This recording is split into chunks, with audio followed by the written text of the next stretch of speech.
بعد معاناته لسنوات من حالة تصلب الأعصاب، لم يتوقع الطبيب الإنجليزي كانون أندرو أن يحصل على العلاج الذي منحته إياه إحدى صالات العمليات في بغداد. هذا ما أعلن عنه أندرو خلال مؤتمر صحفي عقد في بغداد بعد نجاح عملية زرع الخلايا الجذعية في الحبل الشوكي لعلاج حالة تصلب الأعصاب التي أجراها له الطبيب العراقي عبد المجيد علوان، والتي أثبتت إمكانية ارتقاء الطب في العراق رغم الظروف التي أنهكت الواقع الصحي.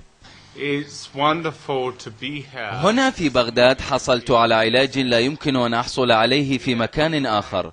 أول عملية للعلاج بالخلايا الجذعية، تقنية حديثة تجرى لأول مرة بالعراق، وقد أجريت لطبيب إنجليزي يعاني من مرض تصلب الأعصاب المنتشر، وهو السيد الدكتور كانون أندرو وايت، رئيس منظمة الإغاثة والمصالحة في الشرق الأوسط. ضمانات قدمها الأطباء الاختصاص في علاج هذه الحالات تبدأ بتأكيد نجاح هذه العملية، إضافة لتوفيرها الجهد المادي والمعنوي الكبير الذي يحتاجه العلاج التقليدي، متأملين أن يمنحهم المواطن الثقة التي يحتاجها الأطباء لتقديم الأفضل.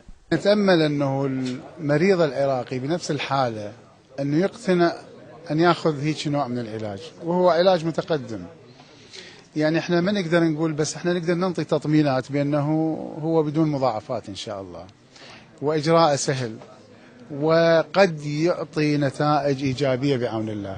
العملية تعتبر العملية للدكتور أندرو عملية ناجحة جدا وممتازة، وغدا عندنا جرعة ثانية راح نقدم لها، راح أقوم بها أنا بزرقه في الحبل الشوكي في المنطقة العنقية، تختلف عن العملية السابقة كانت في منطقة الظهر، وغدا سوف نقوم بالمنطقة العنقية بزرقه له في منطقة العنق، وإن شاء الله تكون النتائج جيدة وراح تشوفوها إن شاء الله.